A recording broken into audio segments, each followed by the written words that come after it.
Hello student, good morning to all of you. Today I study class 10 physics, light reflection and refraction, next video. तो इसके पहले हम लोगों ने पढ़ा था refraction through a rectangular glass slab.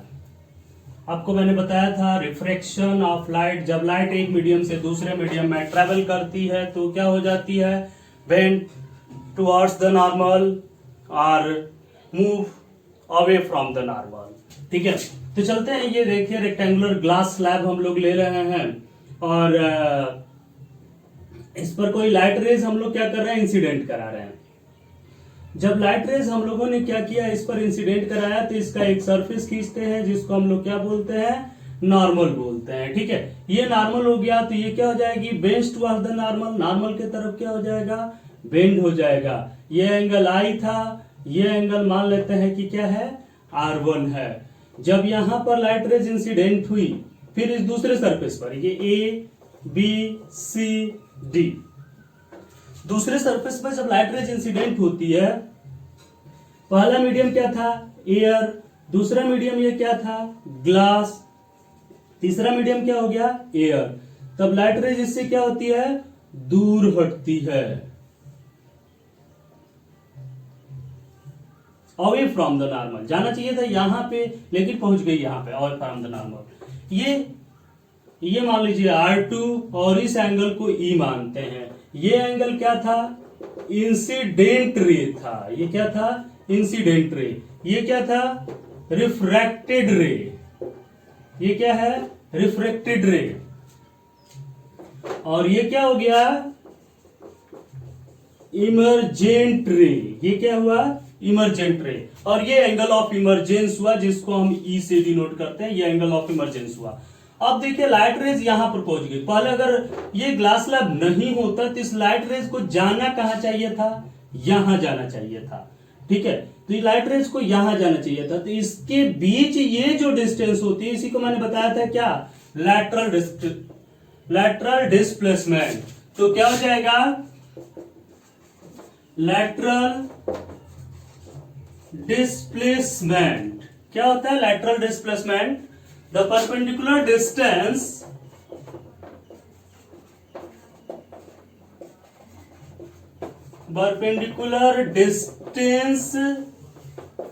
Between emergent रे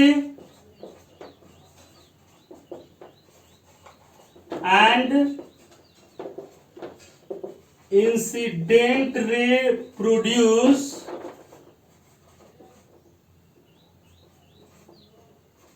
इज कॉल्ड लैटरल डिस्प्लेसमेंट। ठीक है, तो ये इसको इंसिडेंट रेज को आगे तक बढ़ाए और इमर्जेंट रे के बीच ये जो परपेंडिकुलर डिस्टेंस होती है, ये क्या कहलाती है, लैटरल डिस्प्लेसमेंट कहलाती है। ये किस किस चीजों पर निर्भर करेगी, मान लेते हैं ग्लास स्लैब की अगर थिकनेस T है, तो अगर थिकनेस T बढ़ाएंगे, थिकनेस T इंक्रीज करेंगे, तो लैटरल डिस्प्लेसमेंट भी क्या करेगा, इंक्रीज करेगा। INC मतलब इंक्रीज करेगा।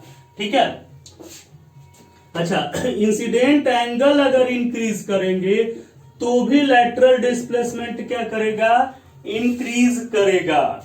ठीक है, ये भी तो भी लैटरल डिस्प्लेसमेंट क्या कर जाएगा, इंक्रीज कर जाएगा। तो इन सभी चीजों पर लैटरल डिस्प्लेसमेंट हमारा क्या करता है, डिपेंड करता है कि ये लैटरल डिस्प्लेसमेंट इन चीजों पर डिपेंड करता है। एक रिफ्रैक्टिव इंडेक्स अभी पढ़ाएंगे, म्यू और एन अगर इंक्रीज करेगा तो भी ये क्या होगा, चेंज होगा।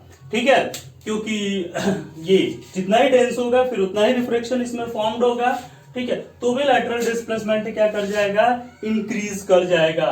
तो ये सारे कंडीशंस हैं जिसमें लैटरल डिस्प्लेसमेंट क्या करते हैं, इंक्रीज करते हैं। थोड़ा सा इसको नोट करिए, फिर आगे हम लोग बढ़ते हैं, law of refraction of light.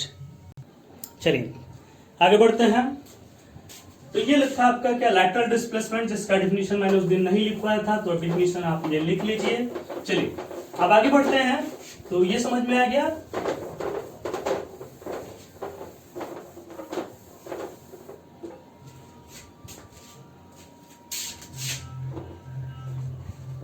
Law of refraction of light, law of refraction of light. Law of refraction of light हम लोग पढ़ेंगे कि क्या होती है law of refraction of light. चलिए, जो हम लोगों ने देखा था, ये देखिए यहां पर हम लोगों ने लिया था एक मीडियम, ये एयर था, दूसरा मीडियम ग्लास मान लेता है, यानी पहला मीडियम ये दूसरा मीडियम। जब लाइट रेज को यहां पर हम क्या करते हैं, इंसिडेंट कराते हैं, ये लाइट रेज इंसिडेंट हुई, ये एंगल क्या हुआ, आई हुआ, तो ये क्या होगा, जब रेयरर से डेंसर में जाएगी तो आपको क्या बताया गया था, बेंस टुवर्ड द नॉर्मल, नॉर्मल की तरफ क्या हो जाती है, झुक जाती है। क्यों झुक गई, क्योंकि स्पीड में चेंजिंग हो जाती है, तो बेंस टुवर्ड द नॉर्मल, ये नॉर्मल की तरफ क्या हो गई, झुक गई। अब वो होता क्या है, जैसे जैसे आप एंगल चेंज करते हो, एक चीज देखिए, आई चेंज किए तो आर भी चेंज हो जाता है, लेकिन एक चीज कांस्टेंट रहता है, वही लॉ है आपका, ठीक है। जैसे मान लीजिए कि हमने एंगल इसका थोड़ा सा बढ़ा दिया, ये देखिए आई डैश कर दिया, ठीक है, तो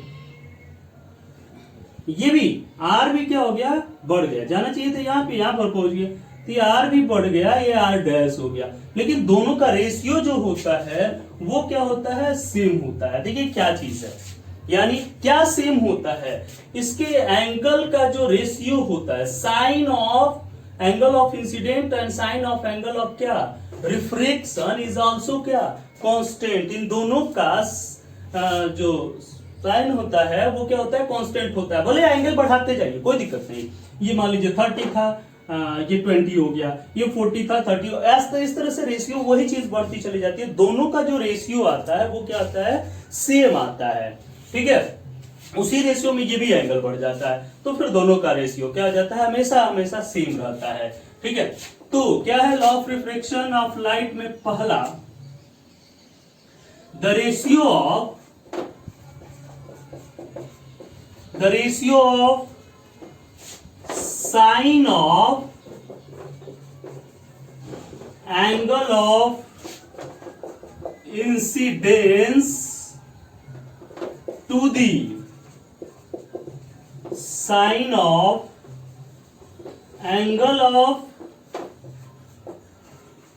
refraction is called is constant, called नहीं, डेफिनेशन थोड़ा बता रहे हैं, is constant, ठीक है, is constant, यही first law of refraction of light है। This is called, also called Snell's law, ठीक है, इसको स्नेल ने बताया था, ठीक है, स्नेल ने एक रेशियो बताया, तो इसी के लिए इसको हम लोग क्या कहते हैं, स्नेल लॉ कहते हैं। यानी क्या, sine i upon sine r equal to क्या, constant. Sine i upon sine r की वैल्यू क्या होती है, कांस्टेंट होती है, या आप कह लीजिए sine i upon sine r equal to sine i dash upon sine r dash equal to क्या, कांस्टेंट, ठीक है। तो इसकी वैल्यू क्या होती है, कांस्टेंट होती है, ठीक है, अभी बताएंगे। तो ये sine i upon sine r equal to क्या हो गया, कांस्टेंट हो गया, इसकी वैल्यू कांस्टेंट हुई। अब इसको हम लोग करते क्या है, इसको लिख देते हैं रिफ्रैक्टिव इंडेक्स, जो भी बताएंगे हम, ठीक है। तो ये क्या, sine i upon sine r equal to mu, ठीक है, या 1 म्यू 2 कांस्टेंट, और इसी कांस्टेंट को बोल देते हैं 1 म्यू 2, कई जगह लिखा हुआ है लेकिन मेन चीज आप लिखेंगे कांस्टेंट ही लिखेंगे। तो sine i upon sine r equal to constant equal to क्या, 1 म्यू 2, ठीक है। तो क्या हो गया, जहां म्यू क्या है, रिफ्रैक्टिव इंडेक्स, जिसको भी बताएंगे रिफ्रैक्टिव इंडेक्स, ठीक है। तो इस तरह से भी आप कह सकते हैं, the ratio of sine of angle of incidence to the angle of refraction is constant, is called refractive index of second medium with respect to first medium, ठीक है। यानी ये जो सेकेंड मीडियम है इसका रिफ्रैक्टिव इंडेक्स है किसके respect में, फर्स्ट मीडियम के रिस्पेक्ट में, ये क्या कहलाता है, रिफ्रैक्टिव इंडेक्स कहलाता है, इज कॉल्ड रिफ्रैक्टिव, ऐसे लिखिए, constant is called refractive index of, ठीक है, of second medium with respect to first medium. ये भी यहां पर कर सकते हैं, रिफ्रैक्टिव इंडेक्स का एक डेफिनेशन ये भी आप दे सकते हैं, उसको भी हम समझाएंगे। And the ratio of sine of angle of incidence to the sine of angle of refraction is constant, also called Snell's law, yeah, is constant is called refractive index of second medium with respect to first medium, ठीक है। तो ये आपका law of refraction का पहला law हुआ, ठीक है। इसमें कोई दिक्कत है, इसको देखिए फिर आगे बताते हैं, ठीक है। आगे देखिए, ये तो पहला हो गया जिसको आप याद रखेंगे law of refraction of light में। और दूसरा देखिए सेकेंड, इंसिडेंट रे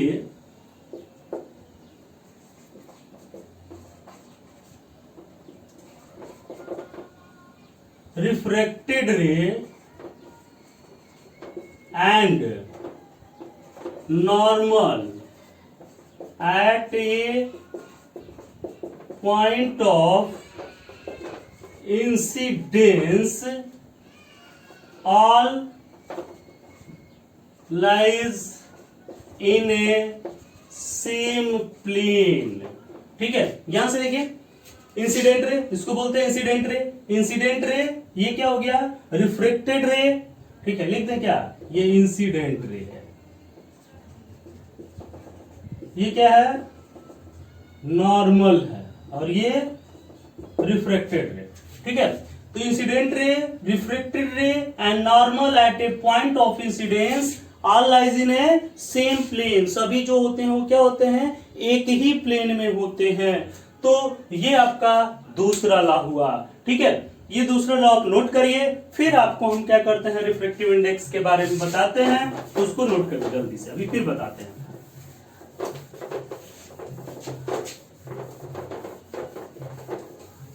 हो गया, incident ray, refracted ray and normal at a point of incidence all lies in a same plane, सभी जो होते हैं वो क्या होते हैं, एक ही प्लेन में होते हैं, ठीक है।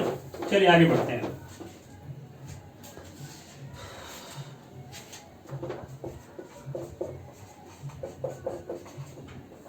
रिफ्रैक्टिव इंडेक्स, क्या पढ़ना था हमको, रिफ्रैक्टिव इंडेक्स के बारे में पढ़ना है कि रिफ्रैक्टिव इंडेक्स होता क्या है, ठीक है। तो होता क्या है कि जब हम लोग कोई दो मीडियम लेते हैं, जैसे यहां पर हमने लिया था एयर और यहां पर लिया था क्या, ग्लास। जब इसमें लाइट रेज गई, फिर इधर से इसमें चली गई, यह एंगल आई था, यह एंगल क्या था, आर था।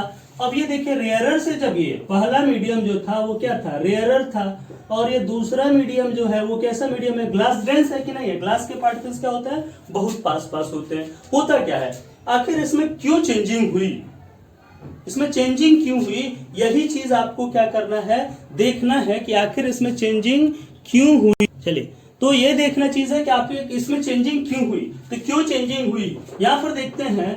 अगर ये रेयरर मीडियम है या ये क्या है, डेंसर मीडियम है। रेयरर मीडियम है, स्पीड ऑफ लाइट जो होगी वो क्या होगी, फास्ट होगी। रेयरर मीडियम में स्पीड ऑफ लाइट क्या होगी, फास्ट होगी। ये कॉन्सेप्ट है, ये चीज ध्यान दीजिए। डेंसर, उसने बताया था, डेंसर मीडियम है, स्पीड ऑफ लाइट जो होगी वो क्या हो जाएगी, स्लो हो जाएगी, थोड़ी सी कम हो जाएगी। यानी कहने का मतलब क्या कि इसके स्पीड में क्या हो रही है, चेंजिंग हो रही है। जब स्पीड में इसकी चेंजिंग हो रही है, किसी चीज में जब उसके चेंजिंग, लेकिन दोनों का रेशियो तो सेम है।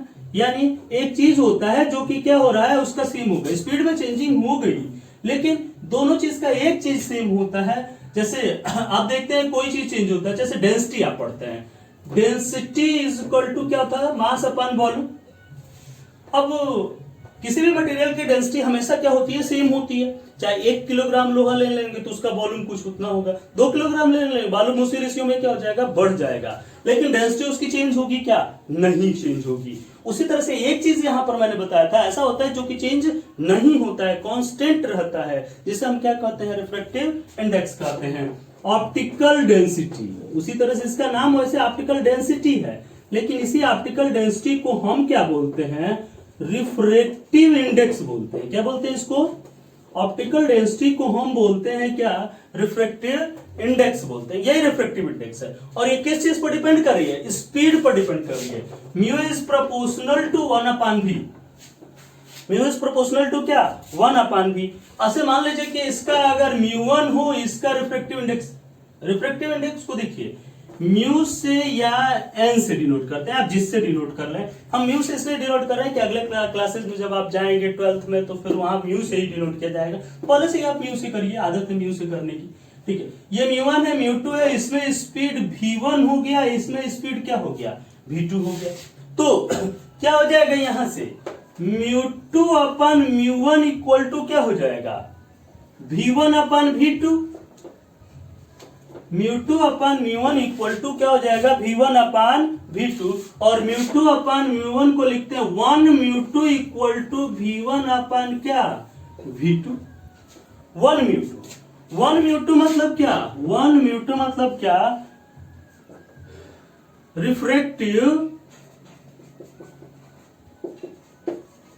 Index of second medium with respect to first, ठीक है।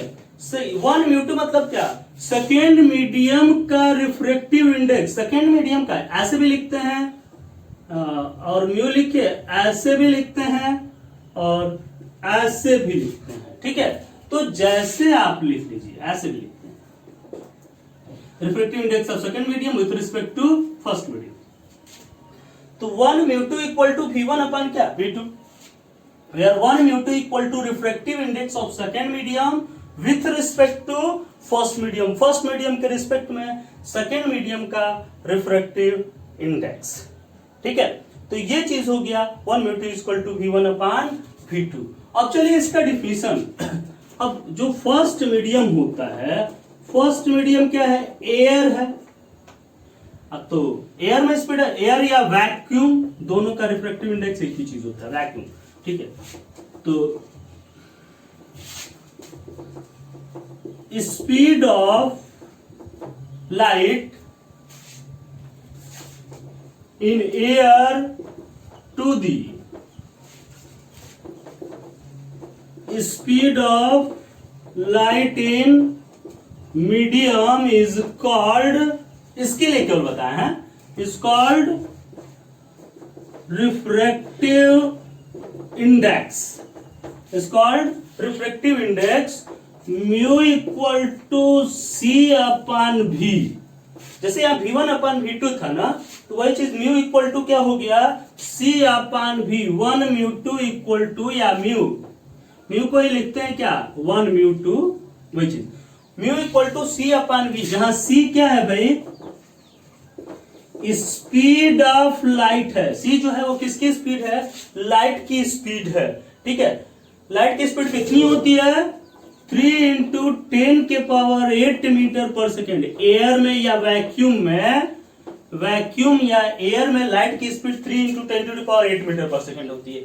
और किसी मीडियम में इसकी स्पीड क्या होती जाती है, घटती जाती है, क्योंकि रिफ्रैक्टिव इंडेक्स का और मीडियम का क्या होता जाएगा, चेंज होता जाएगा, ठीक है। समझ में आया कि नहीं यार। तो क्या मैंने बताया कि speed of light in first medium to the speed of light in second medium is called refractive index of material. उस मटेरियल का रिफ्रैक्टिव इंडेक्स फर्स्ट मीडियम में और सेकेंड मीडियम में वेलोसिटी के रेशियो के क्या होगा, इक्वल होगा।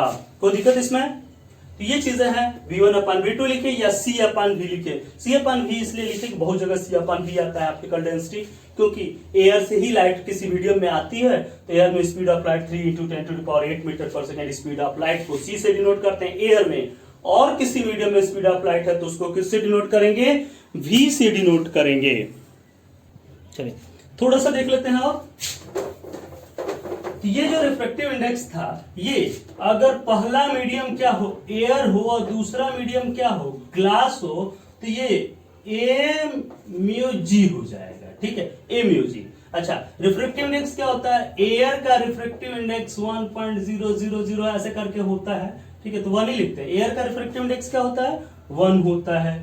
वाटर का 2-3 चीजों का याद रखना हमको, ठीक है, तो वही याद रख लेते हैं। वाटर का 1.33 या 4/3, ठीक है। ग्लास, ग्लास में कई तरह के ग्लास होते हैं, हम लोग ज्यादातर क्राउन ग्लास यूज करते हैं, तो क्राउन ग्लास का 1.52 होता है और फ्लिंट का 1.65 होता है। फ्लिंट ग्लास का 1.65। और सबसे ज्यादा रिफ्रैक्टिव इंडेक्स किसका होता है? तो सबसे ज्यादा रिफ्रैक्टिव इंडेक्स डायमंड का होता है 2.42। ये याद रखना, सबसे ज्यादा वाला तो जरूर याद रखना है। डायमंड का रिफ्रैक्टिव इंडेक्स कितना होता है? 2.42। शेष अगले में बताया जाएगा और इसको एक्सप्लेन करके।